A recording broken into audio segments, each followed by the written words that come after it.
This is Nick. This is Jack. It's Friday, the real Friday, January 9th, and today's pod is the best one yet. This is a T-Boy. The top 3 pop business news stories you need to know today. Well, besties, to quote the great philosopher Larry H. David, yesterday was the last day of the year you can say Happy New Year. January 8th? Yeah. That's the end of Happy New Year greetings? Yeah, so happy January to you, Jack. Happy January to all those who celebrate. Well, our 3 stories today are pretty good. Jack, what do we got on today's show? For our first story, for the 3rd day in a row, we're doing our portfolio resolutions, our 3 stock picks for the new year. And our third and final stock pick for 2026, it's bubble wrap for your portfolio, in case there's an AI bubble. The bubble pops. This stock will protect you. You want bubble wrap, you gotta have bubble wrap. For our second story, it's Jollibee. The famous Filipino fast food chain announced plans to IPO here in the US. Trade war, schmade war. Asia wants to take a bite out of the United States. And our third and final story, it's the biggest tech drama right now. It's the first ever billionaire tax being debated in California. And besties, the Billionaire group chat is blowing up right now. 1 second, Jack. Zuck? Yeah? I know, dude, I know. I think you just insinuated that you're a billionaire. I can't talk about it on the pod, Jack. But besties, before we hit that wonderful mix of stories. What a mix of stories to go into the weekend with. Love the mix, Jack. Hoarder's Almanac, week 302. That's right, things we're running out in this economy. Jack and I are still keeping track for you. This week, we're running out of happy hour. Happy hour, the 4 p.m. beer with your boss, the Cosmo with your coworkers. Yeah, get a little buzzed with Becky from BizDev. Get this, since the pandemic, the happy hour, never been the same. It's become a casualty of the corporate culture reset post-pandemic, and the data proves it. Because more of you are working from home. And fewer of you are drinking alcohol. And if you do pop champagne, it's with your Wednesday night run club. And it's too bad for junior employees. I loved corporate happy hour when I was in my 20s. Oh, and you know what the deal is today, Jack? It's the Zoom happy hour. The worst variety of forced fun. But according to the Wall Street Journal, over in Europe, happy hour has never been happier. That's right, the pubs and the pints, possible. They're still core to London's corporate culture. So besties, it's Friday, the real Friday. We suggest you invite your VP out for a pint after work. Could be non-alcoholic if you prefer. Happy hour, it's how I met your mentor. Nick, my advice, take a risk during happy hour.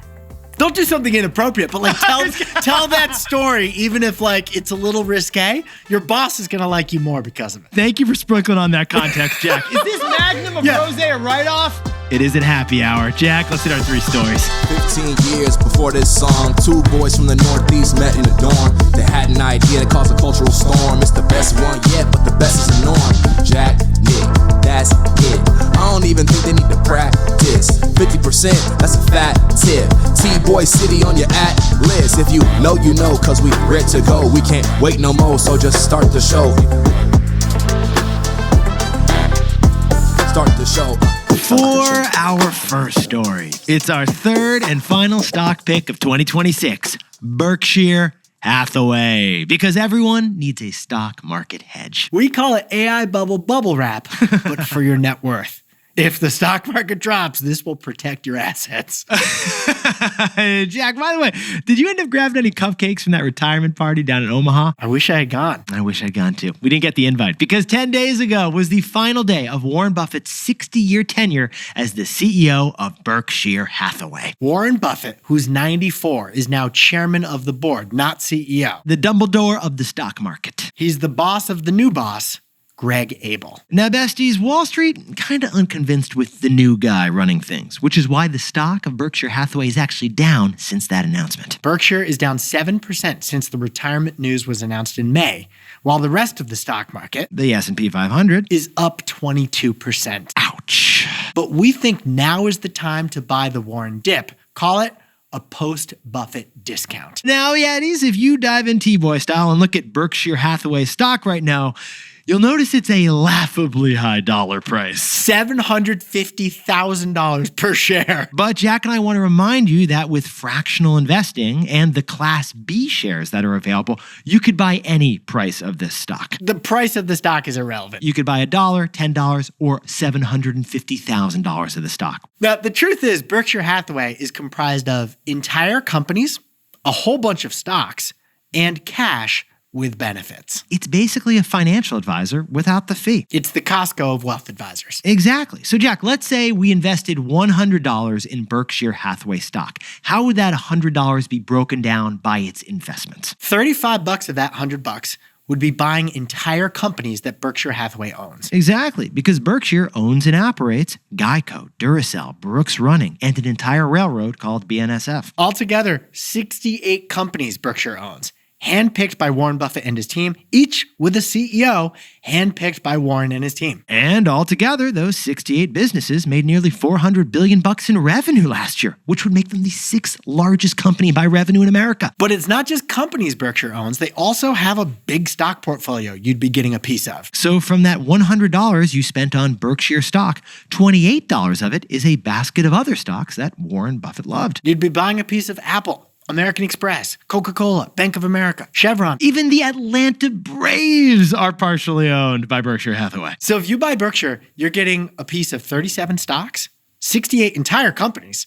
So owning Berkshire is really like owning a piece of 105 different companies, all of them Warren Buffett loves. Okay, but Jack, pause the pod. The final piece of that $100 you may invest in Berkshire Hathaway, where's that going? $37 of it is cash. You see, besties, Berkshire Hathaway won't reinvest profits into stocks or acquisitions unless they think it's for a good price. And for years now, they haven't thought that the stock market is a good price. No, they haven't. So they've been waiting for like a recession or a dip in the stock market before spending their record $400 billion mountain of cash. Okay, but Jack, we should also point out that is not just cash, right? Like this is cash with benefits. While they're waiting for the dip, Berkshire generates at least 4% interest on the cash that they hold. Add it all up, Yetis, and in 2026, we're not putting all our eggs in one basket. We're putting a bunch of them into Warren's. And here's one more big reason why. If AI is a bubble, it turns out, and the stock market falls this year, then Berkshire will be an outperformer, possibly one of the best performers in the event of a market downturn. So besties, Berkshire in 2026, it's downturn insurance. It's AI bubble pop, bubble wrap, but for your portfolio. If the stock market drops, it won't break because you got Berkshire. Trey, do we have a bubble wrap sound we can throw in? Lovely. So Jack, what's the takeaway for our buddies over at Berkshire? Warren is an investing god, but did he leave us with disciples? Yetis, Berkshire Hathaway is up 5.5 million% in the 60 years with Warren as the CEO. That's an average gain of 20% a year. And that's twice as good as the S&P 500 in those 60 years. He is the best stock and company picker of all time. Now, for 4 years, we've known Warren's successor would be Greg Abel. But is he a disciple? In other words, does he have Warren's judgment, his instinct, and his stock picking prowess? Well, besties, only time will tell on that. But we think the $1 trillion of assets Warren leaves behind has a long runway of profits either way. We think Warren's investment legacy will last longer than his employment.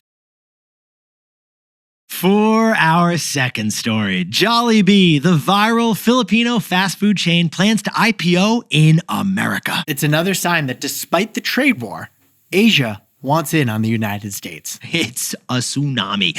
But Jack, let's start by sprinkling on some context. The Philippines, fascinating country. Let's give the shout out that's due. Philippines, spelled with a PH, but Filipino spelled with an F. Former Spanish colony, former US colony, then became a democracy, also, surprisingly, majority Catholic. And it's also the texting capital of the world. That's right. They were early adopters to SMS. Yeah, the most text per capita on Earth. The Philippines, they invented karaoke. They invented the yo-yo. They invented Christmas in July. If you know, you know. I don't know. Is that a Jimmy Buffett thing? I think Jimmy Buffett copied the Philippines, Jack. But the biggest export from the Philippines is actually Jollibee fast food. Now, there are only 80 locations in the United States so far, so you might not know Jollibee yet, but you should. By the time this podcast is done, you're going to be craving peach mango pie. Jollibee is mostly known for their fried chicken, but they also have a dish on the menu that is spaghetti with hot dog sauce. That's the early American influence from a couple hundred years ago.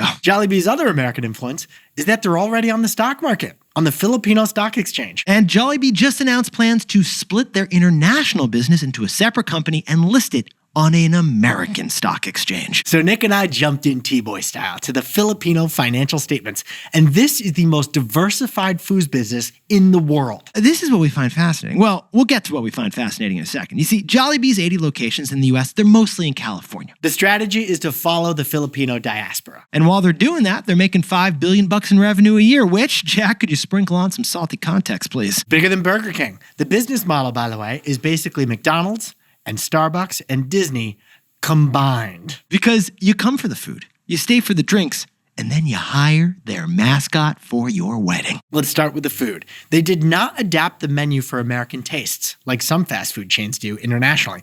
This is just straight up Filipino fast food. Bold strategy, Cotton. Basically, they optimize the fried chicken for rice so that they're differentiated from Popeyes, KFC, and Chick-fil-A. And Jollibee's parent actually owns 19 different restaurant brands, including Smashburger. That's Jollibee. Oh, and if you're in California, Coffee Bean and Tea Leaf, that's them as well. Jollibee bought the brand 5 years ago. All in all, Jollibee owns 10,000 restaurant locations globally.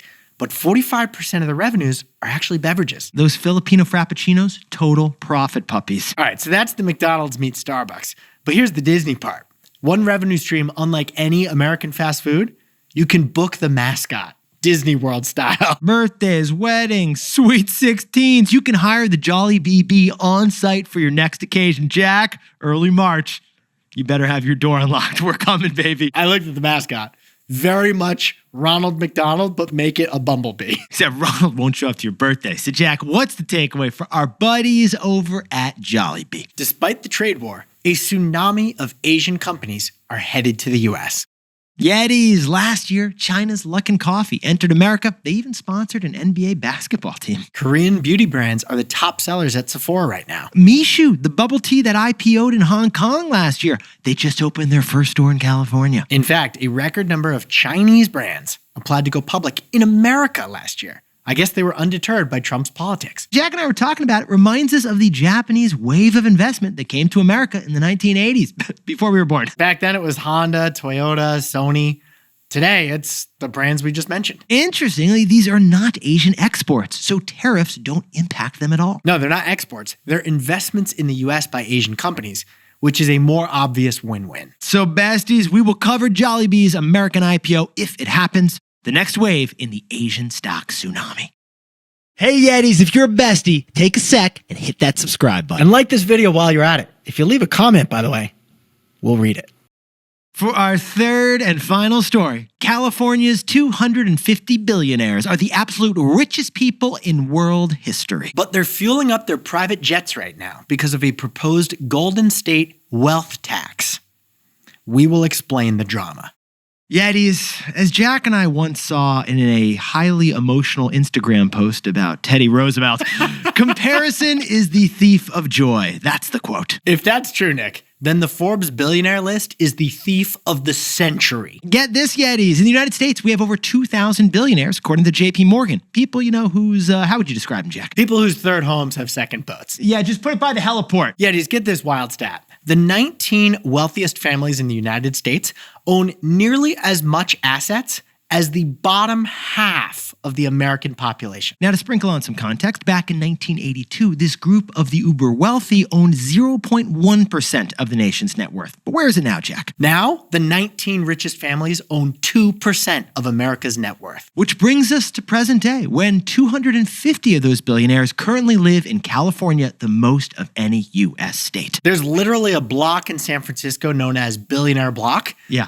Because like Jensen Huang, the Jobs family. Who else lives on this block? Larry Ellison. I mean, you walk by it. It's Broadway and Line Street. The houses, chef's kiss. It's good watching. They're all tech CEOs with billions and billions of dollars. But here's the news. Because of a new ballot initiative, voters in the Golden State may soon have a yes or no vote on an unprecedented wealth tax targeting those billionaires this November. Yetis, to sprinkle on some context. In California, there's this wild democracy situation. Just call it crazy. Just call it crazy. I tell my family in New York they don't even believe this is real. Because of ballot initiatives, even the most wild ideas, if you collect enough signatures, can end up on the state ballot for all like 50 million Californians to vote on. One labor union is fighting really hard right now to get a 5% one-time wealth tax on the ballot for the elections this November. Basically one huge one-off payday for the California coffers. It's called the Billionaire Tax Act, and billionaires are freaking out about it.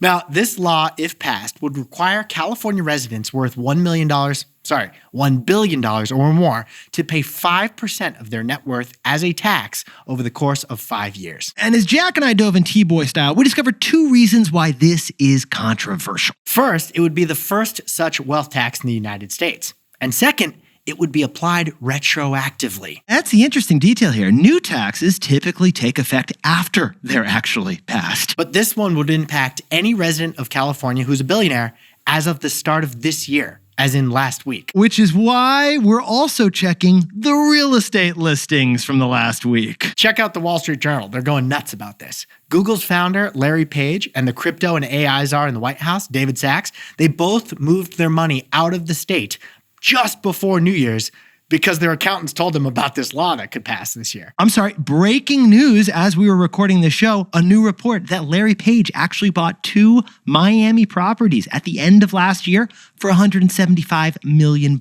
Now, because this wealth tax is so unprecedented, let's sprinkle on a little more context. That's right, Jack. Besides property taxes on real estate, America pretty much has no wealth tax. We do income and sales taxes instead. And we write traffic tickets. Which is why the governor of California, Gavin Newsom, opposes this wealth tax. He says it would cause billionaires to jump into their private jets and move to Texas or Florida. While on the other hand, the congressman who represents Silicon Valley, Ro Khanna, actually supports this bill. And NVIDIA's CEO, Jensen Huang, a proud California resident, said this week, if the law passes, he'll comply with it. He doesn't mind. Or as Jensen would say, I don't give a chip. True. Now, the big question that everyone's going to be wondering, this wealth tax will raise $100 billion in the short term if passed. But will the state of California lose tax revenue from billionaires leaving in the long term? We don't know because no wealth tax like this has passed in any state. But that's the big debate you can have at your brunch table this weekend. So Jack, what's the takeaway for our buddies over in California? The reason income taxes don't work for billionaires is that billionaires don't have income. Yetis, in the middle of the 20th century, America became the envy of the world because of our income tax being deducted from paychecks. People hate writing checks to pay taxes, but there's much less drama if the money is invisibly taken from your pay stub. That was the revelation. But America's billionaires, they don't have pay stubs. Instead, they own stock. And their stock is only taxed with a capital gains tax if it's sold. But get this, America's billionaires mostly never sell their stock. They can borrow money off of their wealth instead. That's their core strategy to avoid ever paying an income tax. Their other strategy, if they do sell, they move to Texas or Florida first so they don't have to pay the California tax on the stock gains. Looking at you, Jeff Bezos. So one reason America's inequality is so big is because billionaires don't have income, they have stock instead. This California wealth tax bill tries to address this fundamental issue, but it could actually end up hurting the state in the long run if all the billionaires leave. Add it all up, and in our opinion, if you're trying to use the tax system to solve inequality, a federal wealth tax or a federal inheritance tax, that would be more of an effective idea. We're curious what you think. Leave us a comment right now. Drop it in the comments. Jack, could you whip up the takeaways for us for the new Friday? California billionaires are scrolling Zillow listings in Florida because of a proposed wealth tax. The reason income taxes don't work on billionaires don't have income, they have stock. For our second story, Jollibee is the fast food phenom of the Philippines, and they announced a US IPO is coming. It's part of a new trend we call the Asian Tsunami, coming for our economy and our stock exchanges. And our third and final story was our third and final stock pick of 2026, Berkshire Hathaway, because everyone needs a stock market hedge. Think of it like a bubble wrap for your 401k. You want to protect that thing. But besties, this pod's not over yet. Here's what else you need to know today. First, the NFL just had its best year for ratings since 1989. The average NFL regular season game was watched by 19 million people. That's up 10% from last year. Get this, 4 of the top 5 most watched games this regular season, the Chiefs. Ironic though, because they missed the playoffs. Awkward, you know. It's wild. In the incredibly splintered media landscape, everyone has their own feed. Everyone has their own YouTube up next video. The NFL gets 19 million people per game. And second, we just got the final list of the most on-time airlines in the world. Who we got, Jack? Well, we only got one American airline. The other 9 were abroad. Aeromexico is the number 1 most on-time airline, on time 90% of the time. Saudi Arabia is number 2, and Scandinavian Air is number 3. Delta is the only American airline in the top 10 because 81% of the time, it's on time every time. Sky Miles loyal. And finally, the CES Consumer Electronics Show. It just ended. But a couple of other wild inventions we should mention other than that smart Lego brick. An ice maker that uses artificial intelligence to reduce noise when the ice gets dumped from the tray. There was a hormone tracking device that is shaped like an egg. And a lollipop that plays music into your head from your mouth. But now time for the best fact yet. This one whipped up by Rachel Hauer, our legendary Yeti. Because it's National Bobblehead Day. And the National Bobblehead Hall of Fame and Museum, it's actually real, and it's in Milwaukee, Wisconsin. Funny story how it started. 2 buddies realized they had way too many bobblehead dolls in their collection and not enough space to hold any more of them. So it's actually a very clever business trick. They turned that problem into a revenue-generating solution, a bobblehead museum. They turned their hoarding issue into a side hustle by launching a museum. But here's the trivia. Who got the first ever bobblehead doll ever sold at an American sports game? It was in 1960. It was a center fielder for the New York Yankees and another center fielder for the New York Giants. It was Mickey Mantle and Willie Mays. Yetis, you look fantastic to end the first week of the year. Jack, glowing over there to kick things off. Yetis, Nick and I tried out this whole stock pick of the year thing. We were excited to share it with you. We're curious if you want more of that kind of thing from us. Our portfolio resolutions, let us know what you think. Drop them in the comments. In the meantime, though, we'll pause the pod so you can get to your happy hour. Jack, I'll see you in a sec. We'll see you Monday. Can't wait.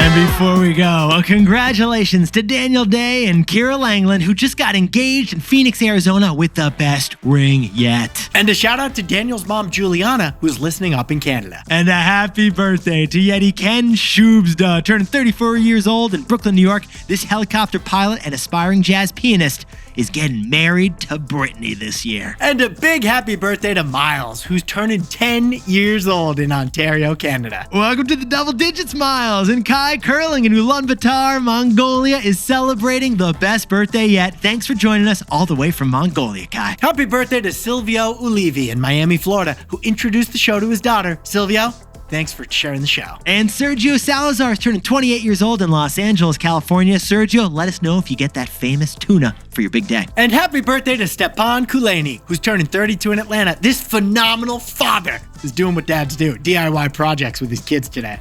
And a happy birthday to Karat Agrawal, turning 13 years old in Dublin, Ohio. Have a blast for the big day, Karat. And Brennan Thaney, thank you for gifting your partner tickets to our live IPO tour show in Austin, Texas with a Survivor-style puzzle. Good reveal. This is Jack. I own stock of Berkshire Hathaway and Disney. Nick owns stock of Luckin Coffee, and we both own stock of Apple, as well as ETFs of the S&P 500.